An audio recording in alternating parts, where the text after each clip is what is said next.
My name is Joey, and I'm joined this month, week, year by Neil. Hello, Joey. By Imogen. Hello, Joey Crone. And by Dom. Hello there. So, moments of the week. We're back. The podcast that nobody wanted, nobody asked for. Nobody. We really don't want it. We're back inexplicably. But it's because, what's that old joke about the kid that never talks? And then he says, up until now, everything had been quite satisfactory. Does everyone know that joke? Joey, no, I don't. Well, maybe we'll save that for the end as a little Easter egg for people. But basically, we've had nothing to moan about though thus far this season. But we're back, baby.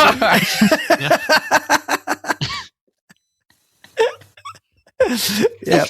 So, right. I guess should we rather do moments of the week? Should we just talk about some of the good things that we've enjoyed from the season so far? Who wants to kick us off? Look at your face, Imogen. It's up to you. You can do the things that you've disliked. It's not if you want. why I'm here. I was under the impression that we were coming here to pour scorn and doom upon everything. I didn't know we had to think of positives as well. I think let's just say, what have people experienced since I checked? I think it's August is the last time. Is it really? Wow.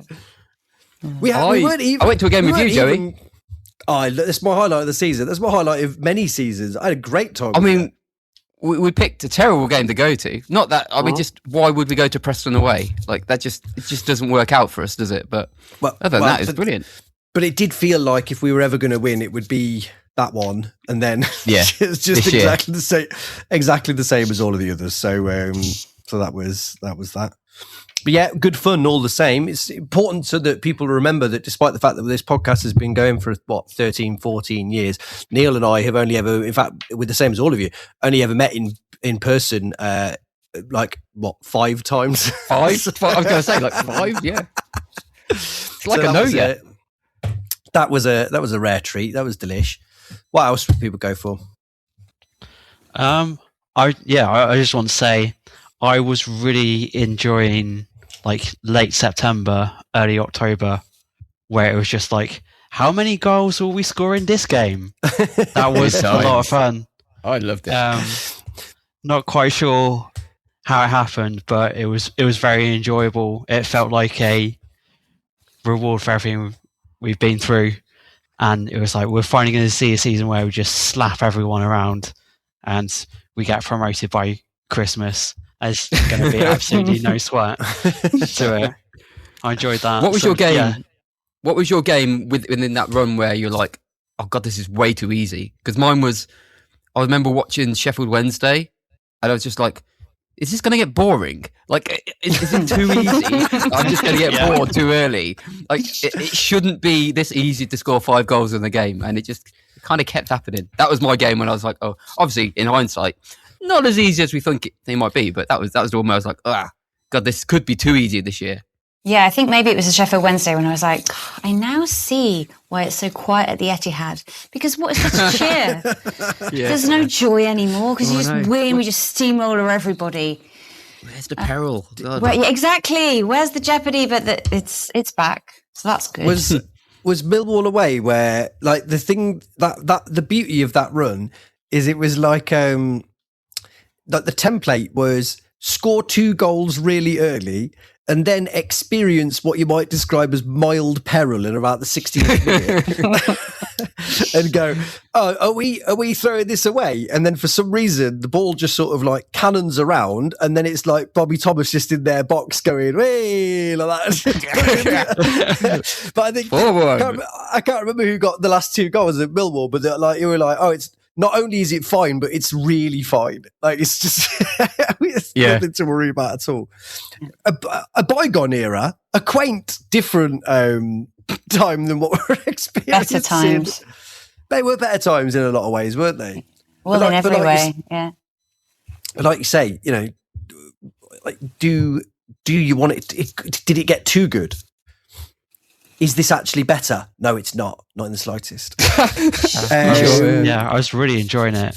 Plus, like the sort of cursed wins against Stoke and Middlesbrough, where particularly the Middlesbrough one, where it was like, for all intents and purposes, we should have dropped points in that game, and then all of a sudden just dropping in 2 goals out of nowhere. Yeah, Tommy Conway inexplicably missing that chance, and then just being like, "Whoops, yeah. we'll have this one then. If you're not going to finish this game, we'll have it then." And then that's that Ephraim Mason-Clark goal is something else, isn't it? Yeah. Oh yeah. I tell you what, it can't. If a player gets injured when they score, it just ruins it for me. I couldn't help but be. I was just upset. I was like really worried for him for a long time, and I know it was horrible. Great goal. But he's like, it looked really bad. The poor guy just weren't moving. And then he did the old, that's me fist bumping. That made me feel a bit better. So what else this season, of all seasons, what else has been noteworthy that we haven't heard while we've been away? Victor Torp going mad earlier.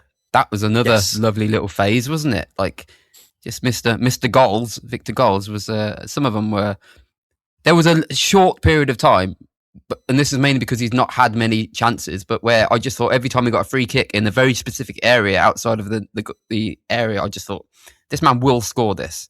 And he's yet to have another opportunity quite in the same range. He's had a few off to the side and a few from like 25 yards, like the other one the other day, but it's not what I like to call the prime zone, which is right in the middle, just off to the left, just outside of the little D.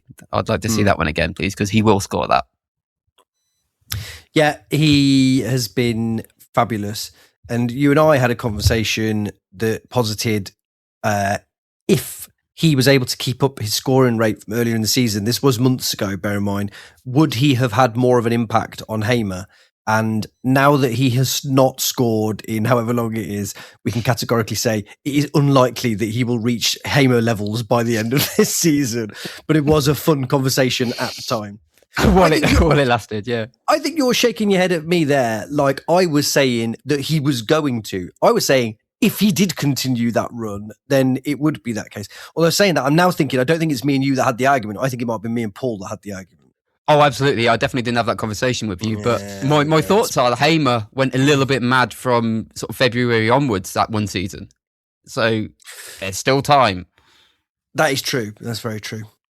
What else? What about, I alluded to it before, but the period back when we were good, where Thomas and back when we were good. When Thomas and Kitchen were so good offensively that everyone forgot that they weren't very good at defending. Yes. So I work with, this is very niche, but I work with Will Lancashire of Oxford United striker fame. I work with his dad, and after the Oxford game, he played really well against us, and we had a little chat about it. And I said, so what did he think of us? And he said he had never played against two such obnoxious centre-backs in his whole career. Yeah. But all they did all game was niggle at him and like take chunks out of him and abuse him. And I was like, oh, I'm so proud.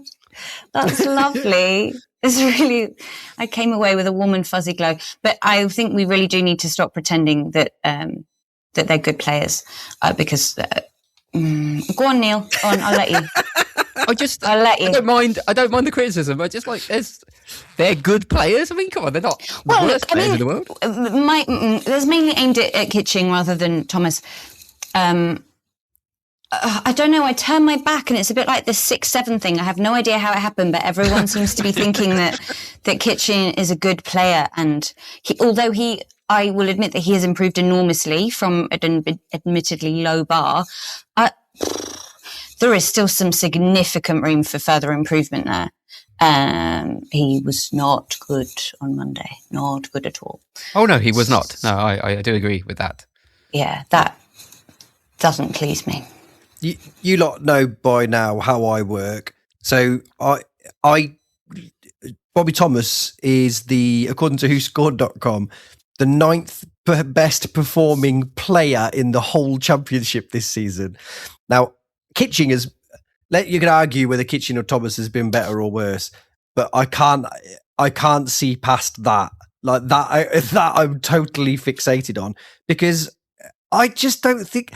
Obviously, he's had telling contributions offensively in lots and lots of games, but that's not the thing, is it?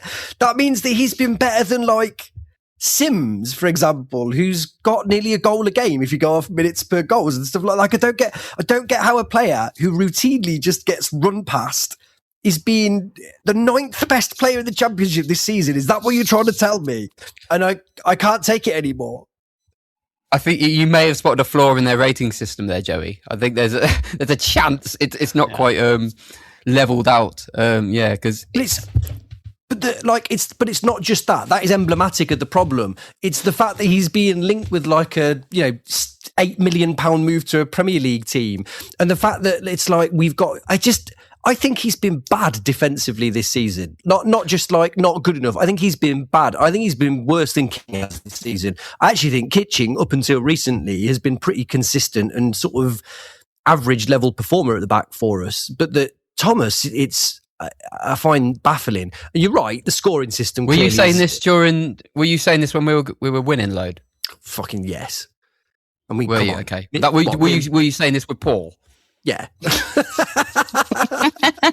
trying to dig into where this is coming. Yeah, okay. Yeah, Waldorf and Statler sat in that fucking sat in that stand that no one knows the name of, moaning as soon as we score.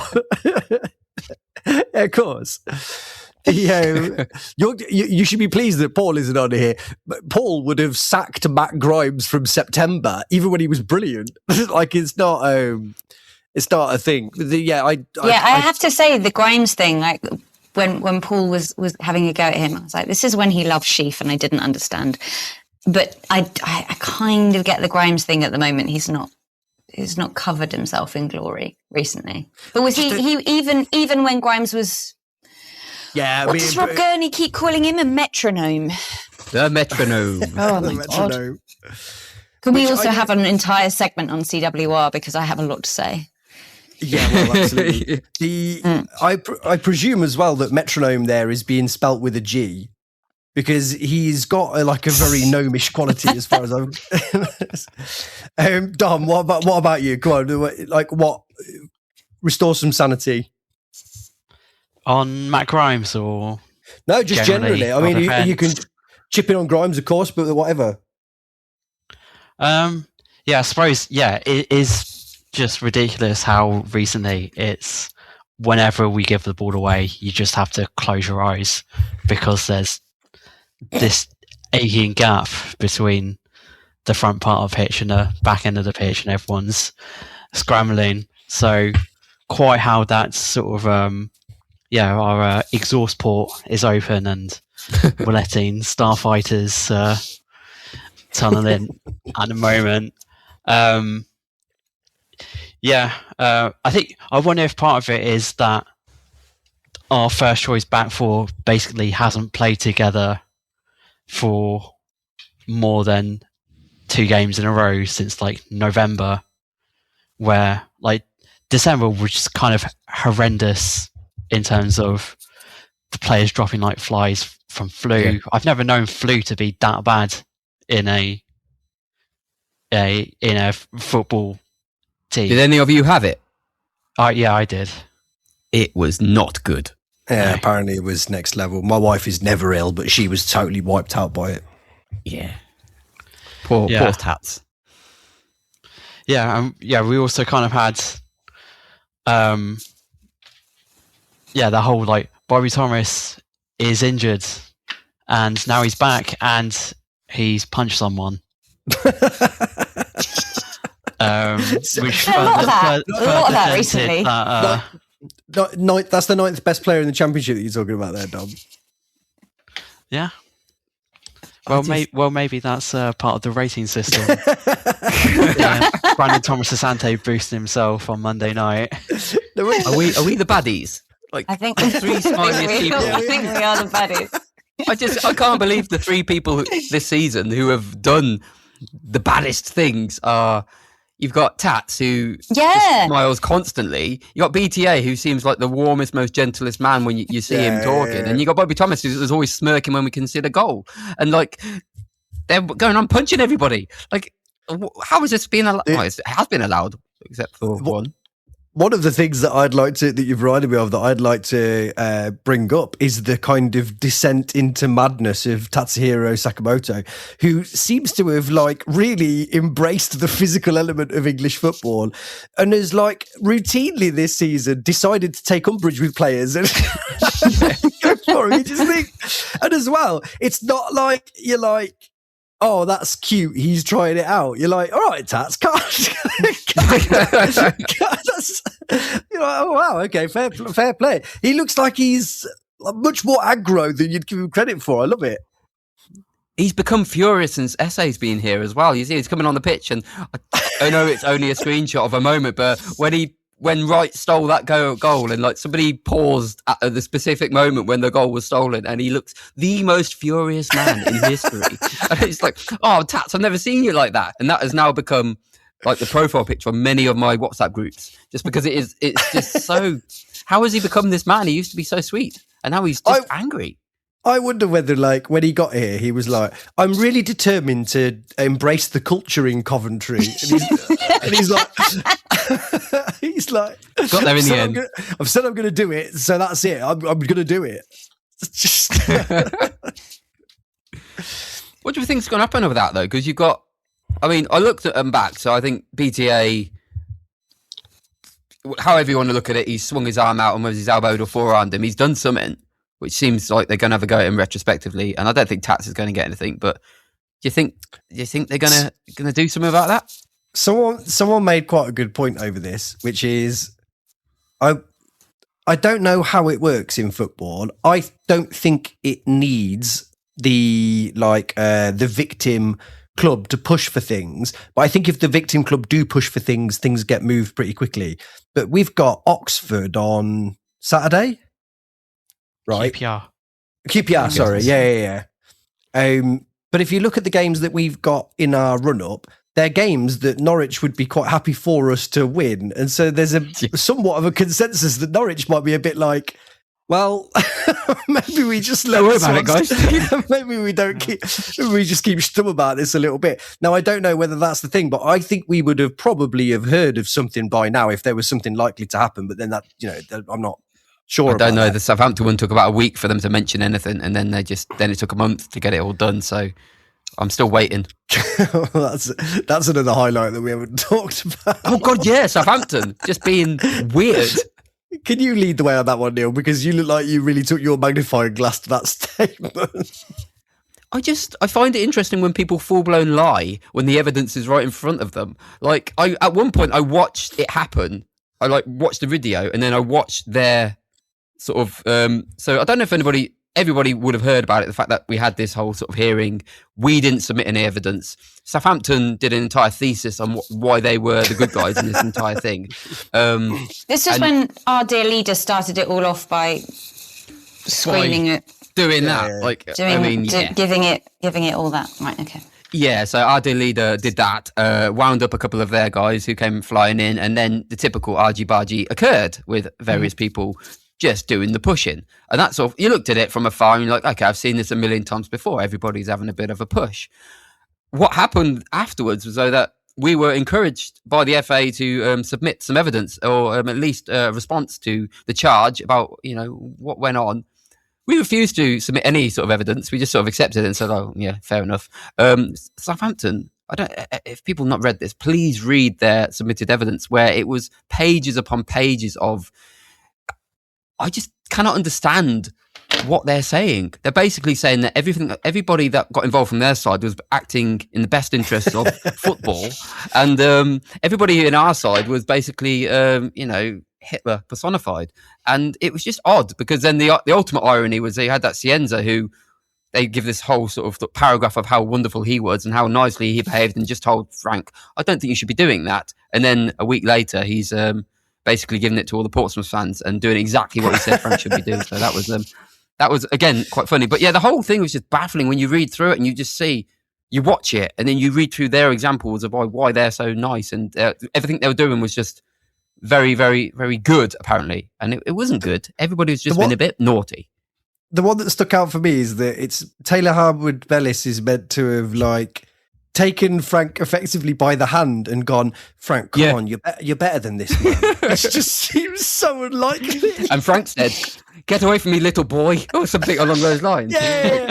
Did he really? Like, it just seems so crazily not what would have happened in that situation. It's the phrasing as well. One of them was like, guys, he came over in a very calm, good manner. I just don't understand how they thought that was allowed. That was gonna fly. Luckily, at the end of it, you've got the FA saying we don't agree with many of the submissions from the Southampton team, and you're like, okay, at least they've read it. Like, but you got to try, haven't you? I guess it'll teach them for being such nerds and submitting their homework on time like that. Spending far too much time on it. You're hilarious. It made me laugh. Right.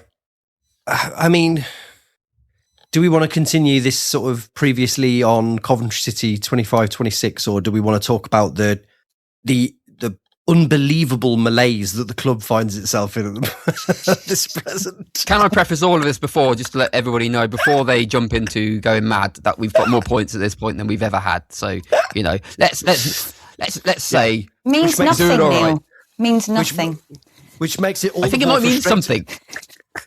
But this is the thing. It makes it all the more frustrating that we're throwing it all away. What makes it more frustrating? Yeah. That we went. Doesn't it, Neil? You're going to finish we seventh. Lost a few games.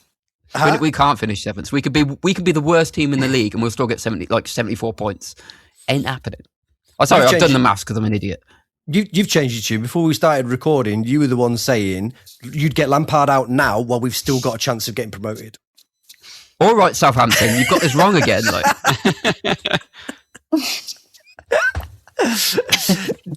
Dom, where do you stand on this at the moment? How are we performing over the last month, say, and what do you think our current chances of promotion are?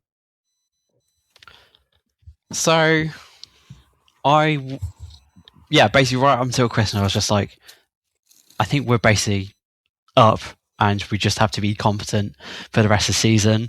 So I stopped checking other teams' scores, and then like before the Leicester game, I looked at the table, and I was like, oh, the Middlesbrough and Ipswich are like only 6 points behind. How did that happen?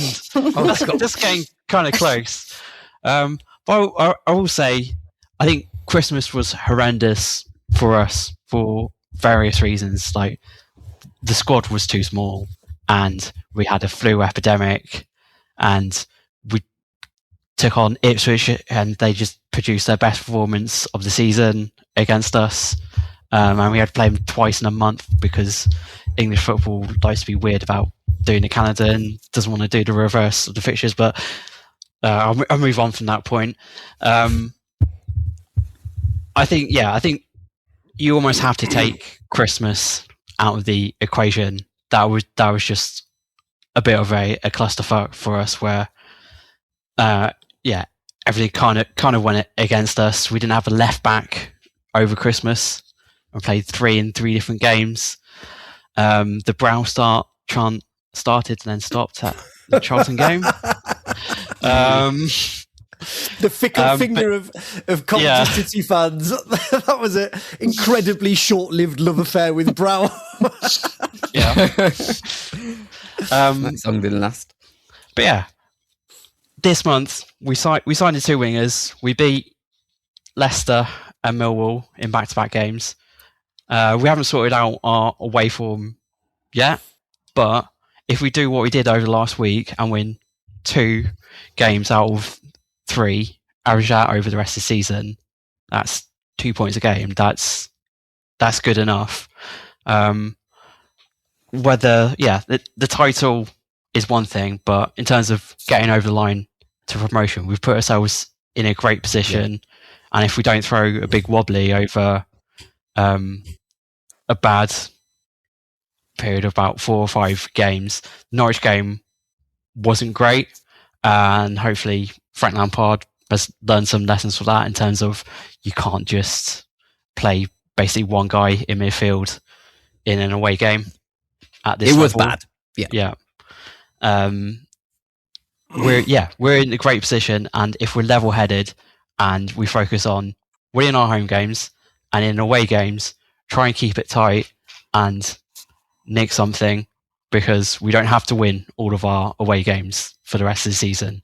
We just have to pick up points. So we don't have to be the best team in the league between now and the end of the season. We just have to be good at picking up points. Right, but you said we only needed 8 points over Christmas. Every game I was like, it's all right, Dom says we only need 8. And it got closer and closer to the end of Christmas. I was like, I don't know where this 8 is coming from. Where is this 8 coming? And then it didn't come. So we only lost 1 over Christmas, though. I know that didn't. No. We were unbeaten in 4, then we lost on 29th. Well, I'm counting Blues as well, because it's before Epiphany, so that counts to me as the Christmas period. It's within the 12 days. New Year wasn't great. Fair enough. I bow to that. That's fine.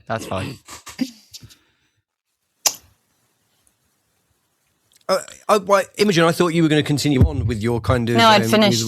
Sorry, I was just... the sadness had tailed off. Well, would you continue? So where do you think we're at the moment?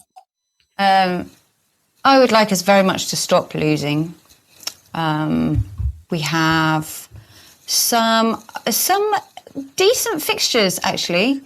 West Brom are toilet at the moment. That's nice. But the rest of the season fixture wise is massively in our favour, isn't it? That is one thing that we've got going for us. Yeah, I don't feel terribly stressed about February. There's nothing in there. I mean, even Borough, because when we beat them that 4-2 game, and they looked really good at 2-2, and then as soon as we went to 3-2, they just went, "Oh no, you're all right. You can have it. It doesn't matter." I think with us being at home is going to make a massive, massive difference, isn't it? To not have to play Middlesbrough or Ipswich away is very nice. And it's on a Monday night. It's nice. That they won't like that, I'm sure. So that I'm fine about. There's just, for me, there's a bit too much of the season left. I know it feels like, oh, we've done it, but actually we really very much haven't. There's a lot of games still to go. And Hull look good, and Millwall look good.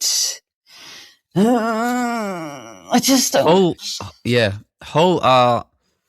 They've been good for a surprisingly long time. Like, it's not just they've had a good little run. If you go back like 20 games, they're like top 3 sort of. They are somebody to keep an eye on. But I guess you'd say if you go back 20 games, we're somebody to keep an eye on as well. So maybe that's all right. But yeah, a lot of people, I do worry about them. Then maybe they've just become somebody to kind of fight with. But again, we're 8 points clear of them, so that's 3 games at swing that they need to kind of turn around, don't they? So that's good. Knocking off games is very handy at this point in the season. But I would say for maths fans, what we want is as many Hulls and Millwalls and Wrexhams to have these, like, the more teams in form, as long as they're not beating us particularly, they're taking points off of the teams that we like. That I think on balance, we will get promoted because, statistically speaking, to have had that points total at Christmas is very, very difficult to bottle, even as badly as we're doing, as you were describing that we're doing at the moment, Neil, and you were saying that you think it's I think you said unforgivable how bad that we're playing at the moment, right? I think by sheer dint of the fact that there are going to be 5 teams below us that will just keep trading blows, I think we could probably get promoted. Like, we could sort of crash over the line effectively. Question is that very good? It's probably not good for the way that we're going to feel about it, but it is. It's when you look at the numbers, it's absolutely baffling, like how well we did in that first portion of the season. Like, up until, like, to get what we were 50 by New Year's Day, like 50 points is unheard of for us. We just don't do that. And what that's allowed us is this ridiculous situation. Like, all we ever look at is all we've wanted really was playoffs.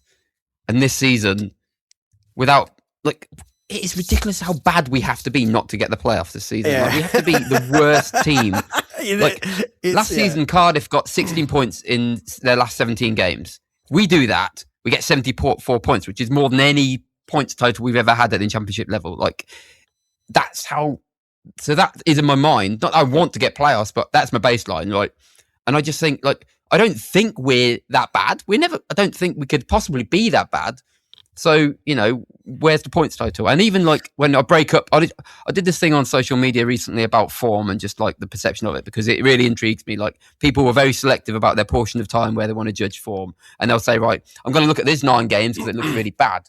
Yeah. But even within our last 10 games, there was a 4-game unbeaten run, you know, and we won back to back. And there's these little portions of time where like, I'm an optimist, you know that. But even I could look at the Monday and think, my God, this is bad. The harshest thing I can say about this is I was embarrassed, and I said it because it really was poor, like how open we were. But I have to try and divorce myself from the fact that we were bad that game. But also, even this period of supposedly bad form, there have been moments where you're like, or portions of time where you're like, we're still winning back to back, and we still got that unbeaten run in 4 games. And it's just like, if that was like you, to your point, Joey, it will probably. We should be good enough to find the points. Yeah, even if we crash over the line. I don't think bar the very specific individual mistakes against Norwich, I don't think we were any better or worse against them than we were against Leicester or Millwall, where I thought that. Do you not think? I thought it was the same problem. I thought it was the same problems all the way through. I was surprised that Millwall didn't punish us, because I thought that Millwall were actually a lot worse than I expected them to be, and I felt that we gave them such a big opportunity by completely. I said to you this on text, didn't I? Is that I watched it with my son. I couldn't go, and that I was he was talking about tactics. Bear in mind, he's only 7. He was talking about tactics, and I was pausing the game and saying, "Look at the gap here between the defence and the midfield." You just think this is wildly different to what I was seeing when we were good, and that's the disappointment for me at the moment. Is that. I know there is fatigue and there is blah, blah, blah, blah, blah, but I'm watching the same players that when we were good, let me start that again. When we were picking up the points that we were and winning the amount of games that we were earlier in the season, it wasn't fluke, and we weren't nicking those points away. We deserved every point that we got because we were really, really good. Every player looked like they knew exactly what their job was, and it was kept really simple, and everything was clicking perfectly. And we looked, even in the games where we were scoring 4 or 5, you were like, you are worth every single one of them goals. Like it was only the QPR game, weren't it, where it was the 7 goals and the XG was like 1.3 or whatever. Mad, But that's an aberration. The rest of them is you're like, this is fantastic. And the disappointment for me is I know there are factors. Dom pointed out the fact that the back 4 has changed over and over again. That has an impact. The fatigue and the problems that you've had over Christmas. But there are also kind of... There's also, well, then couldn't you do something like, isn't there a plan B? Or isn't there something that means that we could be just a bit better than we are now? I don't even expect the heights that we hit then, but there's this ringing feeling in my head of, did we sort of fall arse backwards into being good? And if we did, does that mean that we don't get it back again this season? And I know that's my own pessimism, but does that also not give you a little bit of hope then, in the sense of what you were just saying there, in terms of we deserved and earned everything that we got earlier in the season, means that we are capable of doing what we need to do? Like, because what we've got at the moment is this scenario where, because we're in a January window, everybody's sort of really unimaginative approach to everything is, it's not gone well for a little while, so all we need to do is change and get a load of new players. Is it not just a football problem? Is it a football problem that we need to solve and resolve? You know, the fact that maybe having Matt Grimes as the only guy within a 50-meter radius of the guy, like maybe we resolve that somehow by having somebody a little bit closer to him, or it's a tactical thing rather than we just need to change everything because what's happened in the last couple of weeks hasn't worked. Like, well, and so exactly my point here, and one that I'd like Imogen to elaborate on, because I know that she'll want to talk about it, or I think she'll want to talk about it, is I completely agree. I don't think people seem obsessed with signing a defensive midfielder that's played 6 games in England in the last 2 years. I know he was on loan in Germany for the season before, and all of a sudden are huge experts about the incredible virtues of Frank Onyeka. And bear in mind, he might be fantastic. And I know that he was very good in AFCON, apparently, from what I've read. But I don't understand why he is the be-all and end-all answer to everything when we were fine earlier in the season with the same players that we've got. And my worry is, why can't we get back to, if not that exact thing, something like it? And if it was possible, why wouldn't it have happened already? Imogen? Was there a question in that? Well, are you asking me whether we need to sign someone? Give us an answer, Imogen. I don't know. I don't know. I'm saying if it's possible for us to have got back to a tactical fluidity that served us well earlier in the season, why haven't we got it? Basically, I'm looking for you to say, because I don't like Frank Lampard. Well, you didn't have to go about it in such a long-winded way, Joey. I would have started the podcast in that fashion if you'd so asked. Look, I think people love nothing better on certain sections of Twitter and indeed in my WhatsApp groups about onanising over the latest signing that we may or may not be getting and convincing themselves that they know everything about them and this is going to be the signing. They know from their mate that actually he's been seen in Cov and his mum is actually big mates with Joe Edwards and it's all going to be fine. It's nice to see a couple of new faces. Probably not in the same position. I would have been happy just to spread it about a bit, but what do I know? You were saying, is it a football problem? Is it a Michael Mifsud problem? Is it the fact that they've figured us out? And the second time round in the season, because we haven't got that plan B, and we've never had that plan B because plan A works so well, that people are finding it a little bit easier to play against us. I don't know whether you can use the phrase "it's a Michael Mifsud problem" like you're talking about the theory of relativity or something that has been a well-established mathematical. It's very obviously a Michael Mifsud problem. Yes, it's a Michael Mifsud problem. He was good. He was good to start with, and then he wasn't. Then everyone worked him out, and he disappeared. I mean, I got that as an inference, but I don't know whether that's true. Yes, he was very good, and then he wasn't. He definitely did disappear. He did disappear. Where is he now? Where did he go? Malta, presumably. Gone. Well, yeah. That's a solid answer. Yeah. Or encased in amber, ready to be awoken in thousands of years in a Jurassic Park situation. We'll be creative, yeah. So yeah, well look, but okay, let's cut to the chase then. Let's give the fans what they want. Imogen, say that you don't like Frank Lampard, and I don't like Frank Lampard. explain why. It's a personal thing, really. I don't. Did you meet him? No, I just don't like his personality. I hate his interviews. I hate that he's so focused on himself. I really just like him. But if he takes us up, I'm more than happy to hop along with him. And then he can leave. Woo! It should be noted for the listener that when Neil said, "Have you met him?" there was a look on his face that was just like, "You motherfucker." I've never thought that word ever. I'm sorry, Neil. I'm sorry. Dripping in. Oh, what, have you met him? Have you? Is that how you've decided that he's a bad guy? That's my your mate, is he? Yeah. How dare you be mean to anybody? No. I do like Joe Edwards, though. I thought he's been giving some very but isn't he very nice interviews. Frank Lampard number 2? I think when he gives his interviews, I found them quite interesting. He actually gained something from them. I loved them. I thought he was fantastic, but I guess because he sounded just like he's singing from exactly the same sheet as Mr. Lampard. Well, but possibly in terms of where they're headed, but the way that he explains things, I liked. I felt like I actually learnt things from listening to his interview rather than wanting to. I did enjoy it. I agree with that. Yeah, definitely. It was very good. I think this thing of whether you like the manager or whether you like the number two says a lot about the person that you are. And I'm looking at you, Imogen. I'm looking at me to some extent. I'm very much looking at Paul.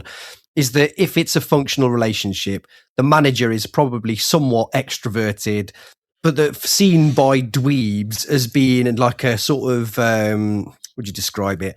All style and no substance, all talk and all bluster and blah, blah, blah. Whereas the real work is being done by the nerd in the background who's got all the answers and whatever else. But in reality, they need each other, don't they? They can't. I should imagine that, because I like Edwards in the same way that I liked Mark Venus and I liked Adi Vivash. But that clearly these are qualities that people... and I'm going to keep you out of it, but I am going to totally implicate Paul. They're all the qualities of these sort of nerdy dweebs that are like us. And we're like, well, because I'm the same. I have a personal vendetta against Lampard. I find him superficial and objectionable. Yeah. Whereas Edward sat in the back going, I've brought the clipboard with all the stats on. We're like, that's my guy. But Neil's right, is that they are an extension of one another, aren't they? It's that it is their team that is doing anything, and that I think to laud one and dislike another is probably unfair. Yeah, but to be clear, this is not about tactics. This is personalities. People. True. And I do agree. And there is a sort of perverse part of me because of how unfair I've been to Lampard and his qualities overall, is that if it would be shit if we didn't get promoted, but the one saving grace was that I would be able to sit in my little tower and just be like, God, if only we'd have known there was a problem with Lampard. Cassandra over here with you two. You two are mad people. It's an absolute sickness. High on my own farts at the end of the season. Player, the only person jumping out of their seat as we missed the penalty to lose the playoff final. No, I'll be there with you. Me and you celebrating. They'll be like, these are Middlesbrough fans. They'll be like, we're not. The worst thing is, if we get promoted, I get a free season ticket. Like, nothing about this makes any sense. I'm ready. I'm ready to go to the Prem. I am. But it would mean I'm wrong about Lampard, and that would sting. So you wouldn't be wrong. And Neil, I will. Because you said you hate his personality. So he might be good at his job, and you just don't like his personality. So yeah. What is a manager? Like, he's a leader. He's an articulator. Yeah. And my annoyance is I agree with most of the things he says. So I take it as a personal attack that everything he says. No, fair. Like, it's just his personality, and that's fine. You can dislike his personality. Thanks. I shan't. Yeah, that's not permission, by the way. You just are allowed. That's a general thing. on balance, and I'm sure I've brought this up a million times before. I remember Sid Lowe spending that time with Real Madrid, and the players just being like, they were like, what makes Zidane a brilliant manager? They were like, look at him on the side. He's the best player in the world, isn't he? And they're like, what about his coaching? And they'd be like, doesn't do any coaching. Yeah. Look at his nice bald head. And I've seen loads of YouTube clips, and he's really good. And you're like, all right, fine. There is a bit of that. There's really clearly a bit of that with the players, aren't there? Where they're just like, that's Frank Lampard. He's just like, if that works, then that's absolutely brilliant. Doesn't matter what works as long as it works. And he's got a proper team in behind him to do the rest of the work, which is fantastic. You've got to be careful with what people say. He is quick to credit other people, isn't he? But I do sometimes wonder whether that is a sort of, when people are like, listen, people will say I'm a genius, but I would say it's actually my team. I do wonder there's a little bit of that about Lampard. And I think there's a couple of other things, which is that I don't think Robbins stacks the stadium, even with the sorts of performances and whatever else. I just think there is a magnetic draw for twats about somebody like Frank Lampard that doesn't 100%. that Robins doesn't necessarily pull. And I also think realistically, I do wonder whether Robins would have tipped us over that last little bit. I wonder whether we did unfortunately need Lampard to kind of... Robins had done 90% of the work, but then actually did he need somebody to do the other 10%? And if not, then would it... 10% of what? Of getting us promoted? That, the kind of whatever that... or the stadium filling stuff. I guess all of it, because I think all of it plays into that bit. Is Robins the person that would have got us into the playoffs every year, but that Lampard is the person that takes that work and can do the final bit that pushes you over, which probably is the extra support, the kind of the shiny surfaces on the club, generally speaking. So I like I say, I part of it is just I find it funny to say that Lampard is a dickhead when we're doing so brilliantly, just because it's such a contrarian asshole thing to say. But it would be remiss of me. He's obviously doing things well, but I also do expect in one way or another for it to all end in tears. But then it's football, and that's how everything ends, isn't it? So I guess that's not necessarily a criticism of him. Well, that's the inevitable thing. Being sacked or leaving the job is the inevitable thing, isn't it? It's always that train's never late. Dom, Lampard, how are you feeling about him?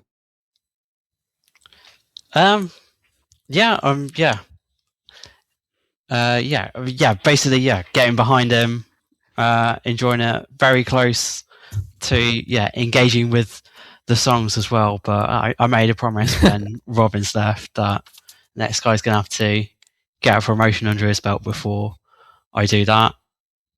I think it would be nice maybe to see some signs of being able to change things up more proactively.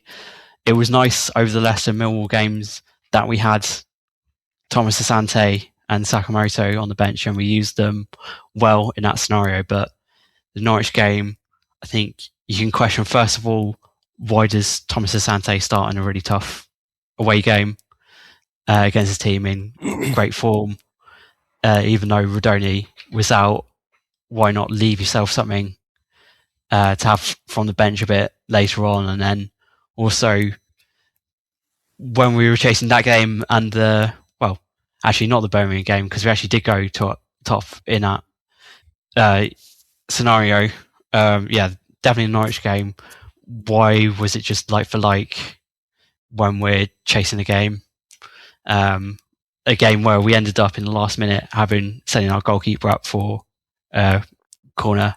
So obviously we were willing to push ourselves to try and get something out of that. Maybe try something a little bit different. Maybe there are signs coming a bit stale. Some of the set piece stuff we look less threatening from more recently. What are your thoughts on long throws, Dom?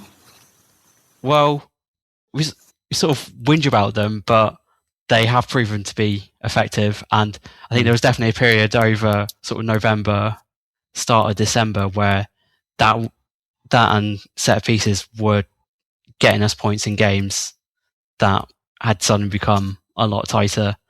And I think early in the season, I think just knowing that you don't have to be perfect in the final third to create a chance, that if you try a cross and it comes off someone's ankle and it goes out for a corner or a throw in, I think that gave some of the players a bit more confidence and impetus to try things.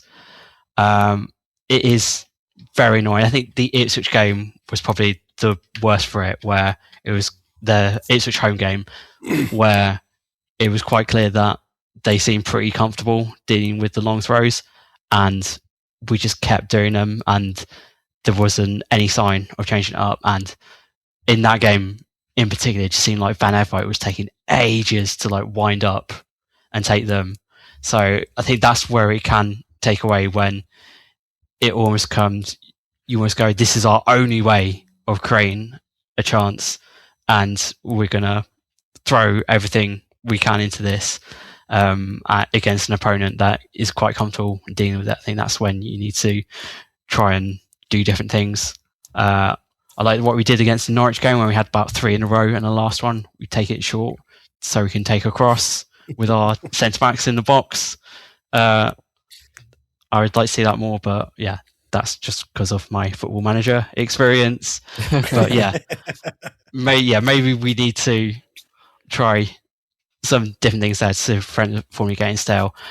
I think one of the things you could probably say about this team is that despite the incredible winning form we've had, how strongly would you trust us to play through a team that just handed us possession and just sat back?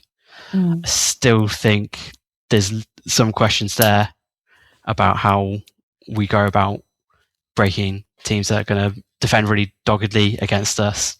It doesn't happen. We seem to be a little bit short of creativity in open play, although we seem to be scoring lots of goals anyway, so maybe that's creating quite a lot of chances. Yeah.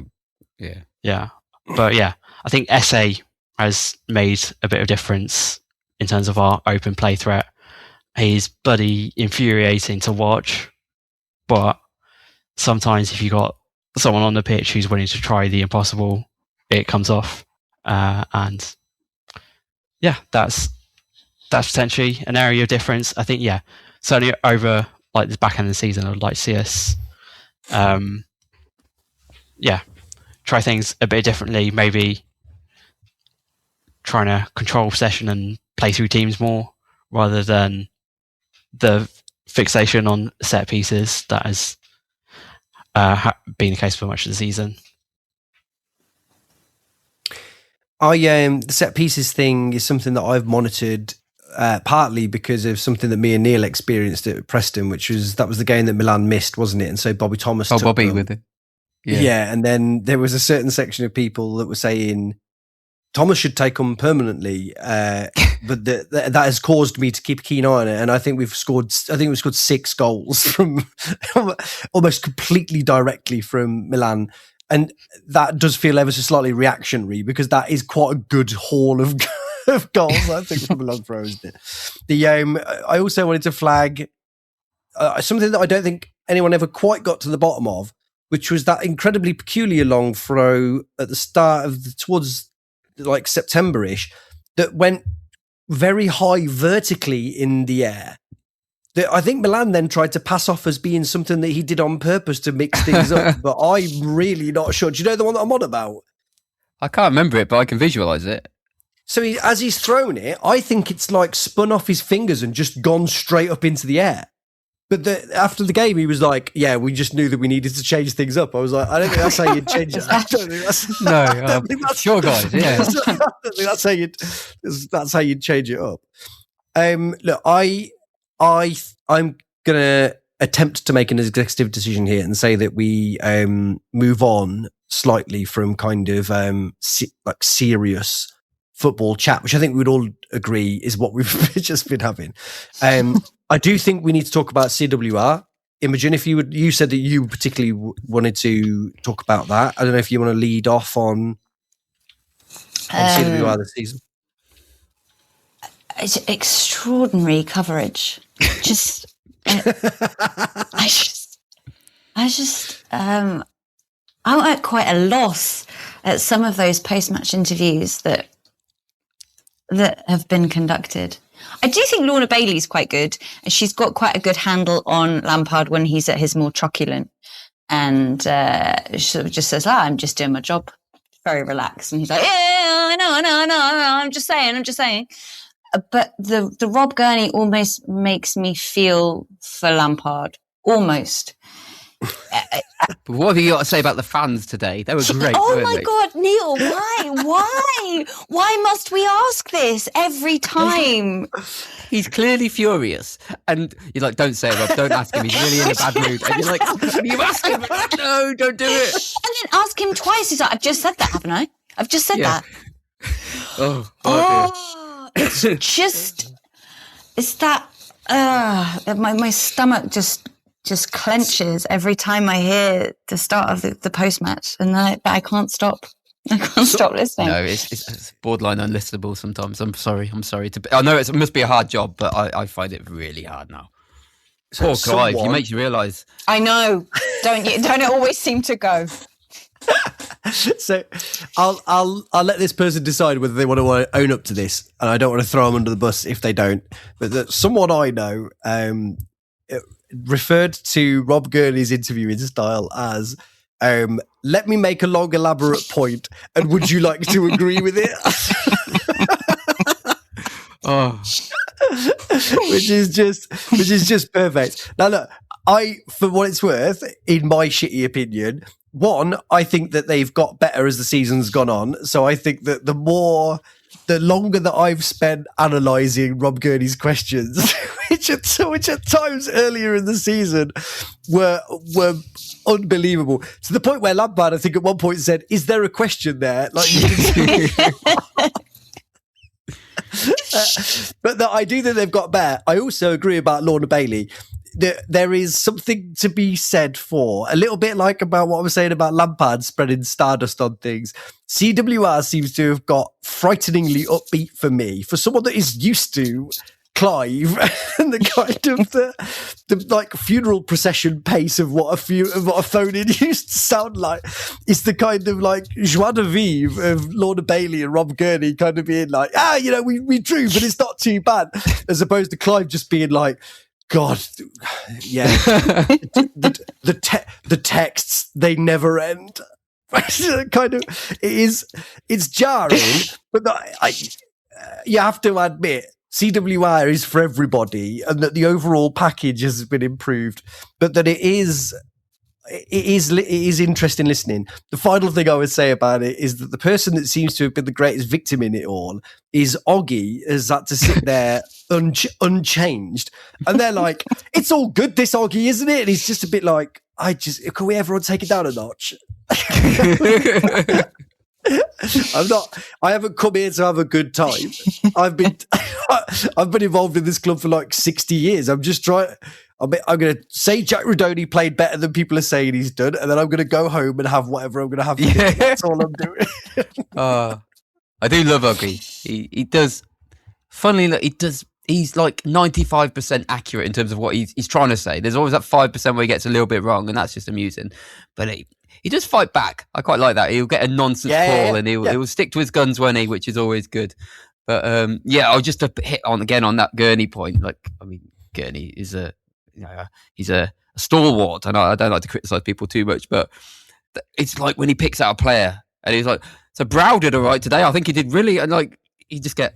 I mean, he did all right, didn't he? Like, what's he going to say to that? Like, it's just like it was a completely innocuous performance, and it's like, I think he did. It's like you just put him in a bad position. You either just tell us that you think he played well, and that's fine. As always, any kind of perceived criticism of CWR is meant with the greatest of love, isn't it? Like, of course. Voice of my childhood, Rob Gurney. Yeah. I mean, and as well is.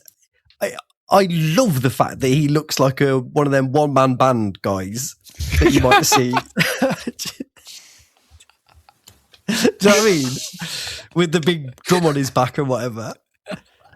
That sounds, there's a habit of keeping looking to camera as well. He's interviewing Oggy, and then his neck just flicks back to camera. Like, what are you doing? There's nobody there.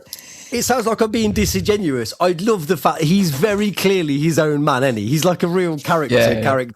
In the same way as Clive was. Like we might have took Clive apart at the part of the past. I miss but we Clive. love him, don't we? Like it is.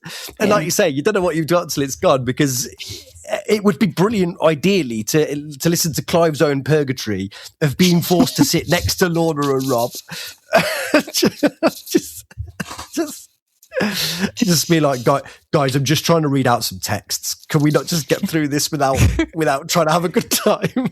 The thing is, he's still there. He was doing the cricket in the summer. I thought he'd gone off, back to Tranmere or something, like to do a different job. And he's like, oh, he's still there working, but they just don't want him to do the cough anymore, which is a shame. Well, but this is what I mean, is that we're too sexy now to have Clive knocking That's about. That's really sad. What? So we've replaced him with Rob Gurney? I don't. Yeah, but But he's fun, isn't he, Rob Gurney? Like, he's like a good time guy. Sure, but sexy is not. I mean, would we not go for someone like Young? Joey? I'd fuck him. No further. No. Right, okay. I have got a suggestion to wrap things up, which is a game. No. Okay, right. Well, thank you very much for... Yeah, go on. Well, I came across something on the social internet the other day, which was a game called Football 501. Have any of you come across this at all? No. So it's like darts rules, very, very roughly, and you can use any statistic that you want to do. So you can do like appearances or shirt number or goals or whatever. And you have to take it in turns to name, and in this instance, it would be a COV player. Then you would deduct whatever let's say it's appearances, is off 501. And the aim is to get to within -10 of 0. Because otherwise we would be here literally all day, right? I mean, again, for the listener, Imogen has not only got a face that looks like her butler has just told her that he can't work Christmas Day, but has rolled her seat back, possibly half a mile away from her screen. If I didn't know any better, I'd say you don't fancy this. Can't wait. Well, we don't have to. I didn't really run this. No, well, we do, don't we? We do have to, because you've announced it to everybody now. Go on. Off you go. I think we do. But I think, people will go... People who haven't noticed us being gone and haven't asked us to return will be furious if we don't have a game that we've never done before. Quiz.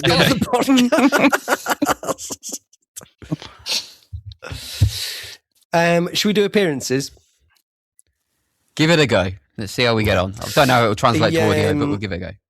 I've done a spreadsheet as well. Again, that goes very well for audio. Yeah. Right. So the other thing with this is that my money is on Dom here.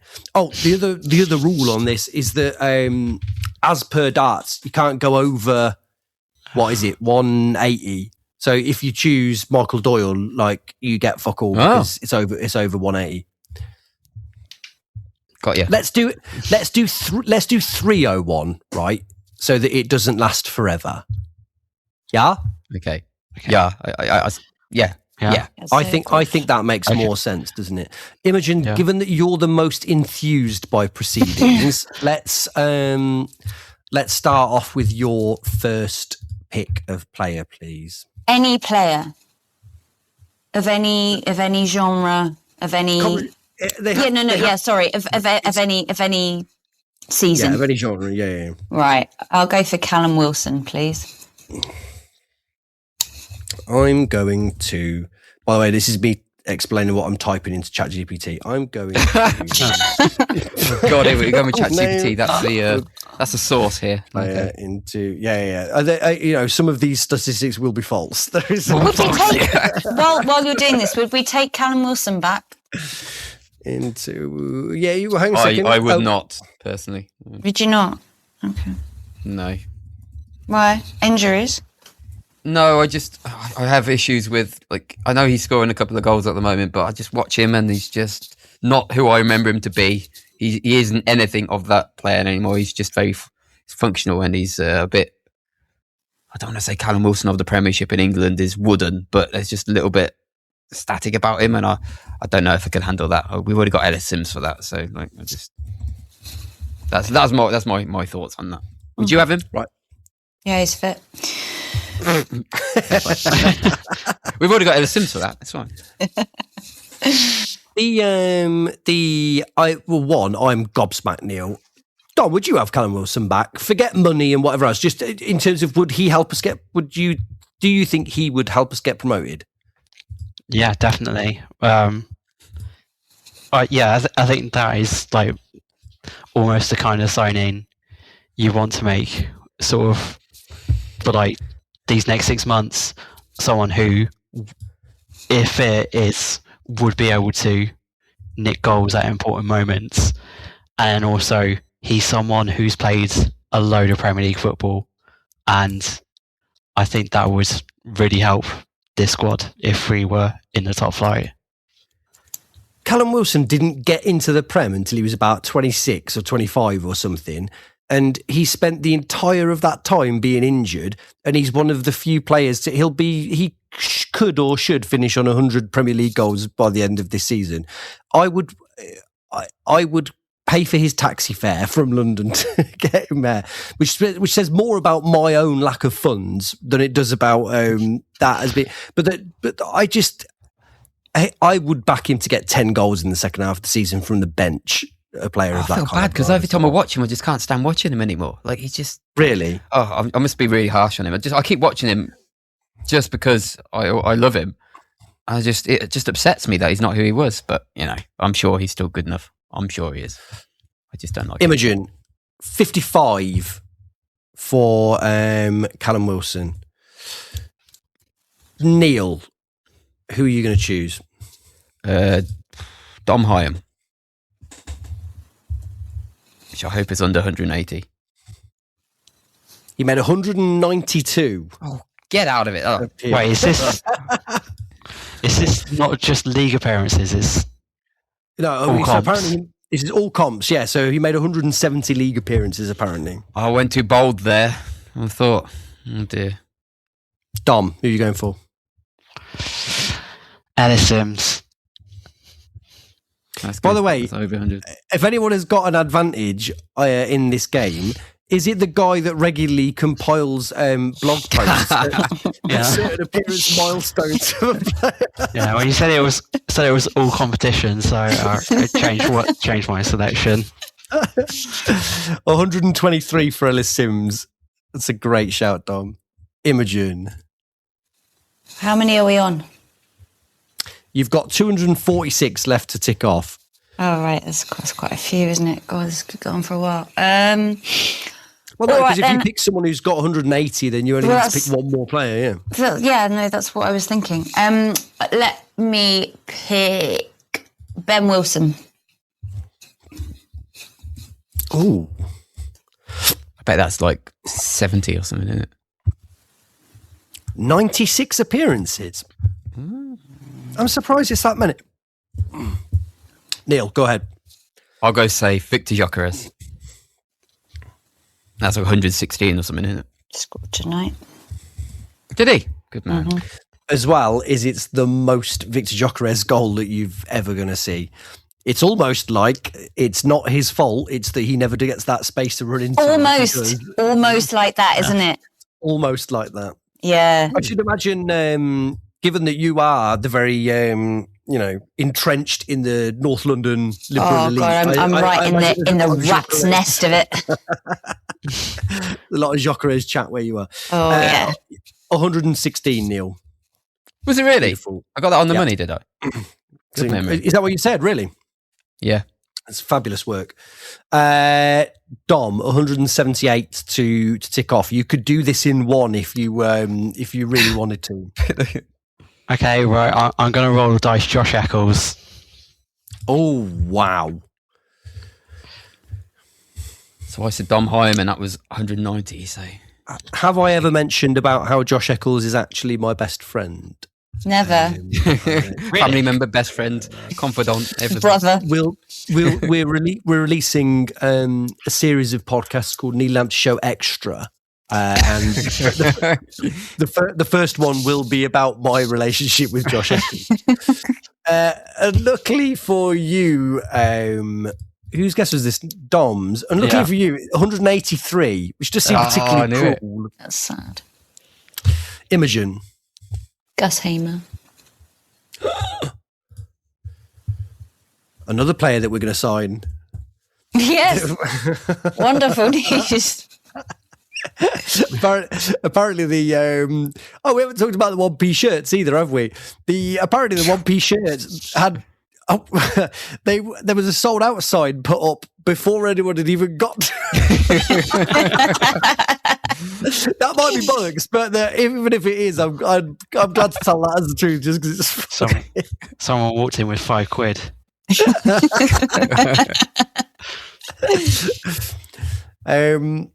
I don't know whether this is, for some reason, it's just, I've never actually seen this before. There's a message that's come up that just says stopped searching, presumably because they could feel how torturous this was for the listener. Stopped searching. I'll have you know I'm on the paid version. I think we have the spreadsheet. No, I'm doing, what, a spreadsheet of every COV player in the world? That's what you seem to suggest, yeah. That would have been a quiet January. Then? My spreadsheet is to do the maths on the the old edition. Okay, fair enough. Yeah. Listen, I'm not going to lie to you. I've got a problem here because it doesn't matter how many times I press return or whether I even click return. I am sort of stumped by this stopped searching situation. Wow. How many other podcasts did you say there were, Neil, of COV that other people could listen to? 5 others. And if you're still listening now, ask yourself some very serious questions about the amount of free time that you have. This Joey, game who are you was looking already for? bad. We all have computers in front of us. Yeah. Gusema, transfer marked. 123. Yeah. Who chose Mine, obviously. Okay. You'd think this would be easier if I had a spreadsheet. Neil, can you do yours, please? I'll do mine. Because Dom messed up, I'm going to be safe again. I'll go with Haji Wright. Another 100-pluser, I think. It's below 100 league appearances, I can tell you that. Are we doing all appearances, please? 96. All appearances, yeah. Oh, well, that's all right. That's all right. I think that's league appearances. After the statistical accuracy of ChatGPT, we've gone down a level to Wikipedia, unfortunately now. But the show must go on. This is an absolute shambles. It's 109 appearances. Joey, get it right. Listen, I can't beat stopped searching, and so Dom. Milan van der Wijk. Huge recency bias to these choices. It is really taking me way too long to search for these players. Here we go, Milan van der Wijk. Born in the year 2000, by the way. 114 appearances. And I don't care whether that's right or wrong. That is the truth now. Imogen? Wait, what do I need to get to? You need 27 to win. If you can choose someone that's made 27 appearances, anything between the range of 27 and 37 will take it for you. I think I've got a great answer for that. I'm gonna nominate Dom. What? What's all this nominating all about? I just want this over, Neil. I want this done.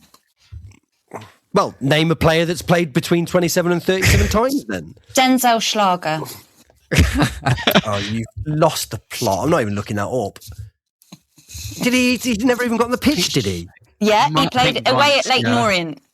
Right, I was there. Okay. Brilliant. Neil? 76. How many have I got left? 76. So anything between 76 and 86, we'll take it for you. All right. I will go with... Oh, God, I've gone blank. Who joined us last season? Rodoni? Jack Rodoni. It's so funny that I've got to type him in every time. It's such a shit game to play on a podcast. 62 appearances. Oh, I'm so close now. You got 14. Oh, no, my last one. But Dom's got. So you'd think that Dom would be able to nail a player between 64 and 74. Yeah. You look happy. Oh, is that what I need? Yeah. I am going to go for. Okay, that might be too many. Just go for it, Dom. Yeah, I think you should go for it. If I were you, I'd go for it. I'd go for it pretty soon if I were you. The problem is if you don't go for it, you might miss your chance. It's like Eminem said, you've only got one shot. Yeah. Do not miss your chance to blow. Are we putting you off, Dom? No, I do. Yeah, I do worry at this point whether we're putting him off by doing this. To elaborate further on what Eminem said, he said because opportunity blows once in a lifetime, and this won't come back around. I'll put it that way. No, something about spaghetti. Frank Musa. Just going to say that. Frank Musa. You've lost it. Let's have a look. Did I ever tell you that I had Frank Musa's phone number for a while? No. And he wasn't on the podcast? It's a story for another day, I suppose. Do you think SA is going to be the new Frank Musa with his post-match interview style? I've already started using that face as the updated Frank Musa incredulous face. Unfortunately for you, Dom, I've got 77 appearances here, so you've bust. Oh, what have you done? You took your shot and it was rubbish. Shit. Have you seen the things you might not know about Genoa Markelo interview? Oh, no. Yeah. It's another one of the genre. Oh. You just said no to one of the questions. Yeah. I'm not answering it. Thanks for that. Right, Imogen, put us out of our misery. 26. 26. Basically, somebody's played the season. What, just the season? Yeah, but it's tricky, isn't it? Because is anybody new this season? I bet them two lads that are the ones you might think Grimes. No, that's really bad. No, because it's got to be between 26 and 36. I bet that's fine. It's too many. Do you reckon? He's played 30 already this season. Over 40 league games. Yeah. Oh, piss off, Dom. I've got Wikipedia is saying 44. Yeah, that unfortunately is too many. Neil 14.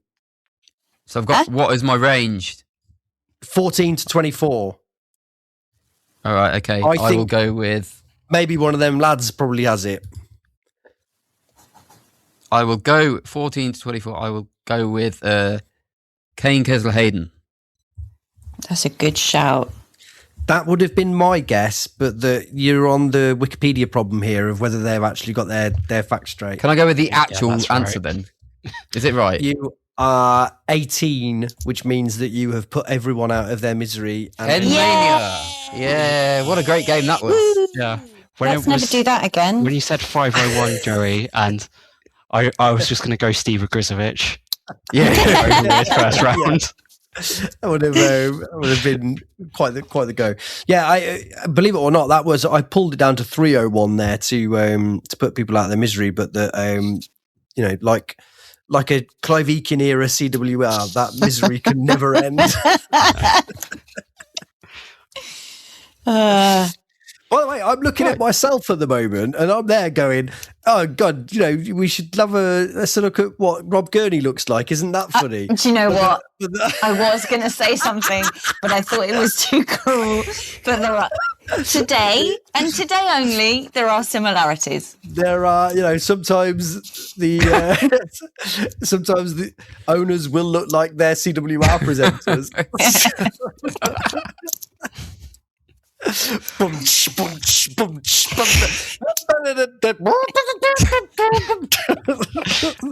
That's me as a one-man band, just in case that wasn't clear. Yeah. I got that. I know. Okay, there we go.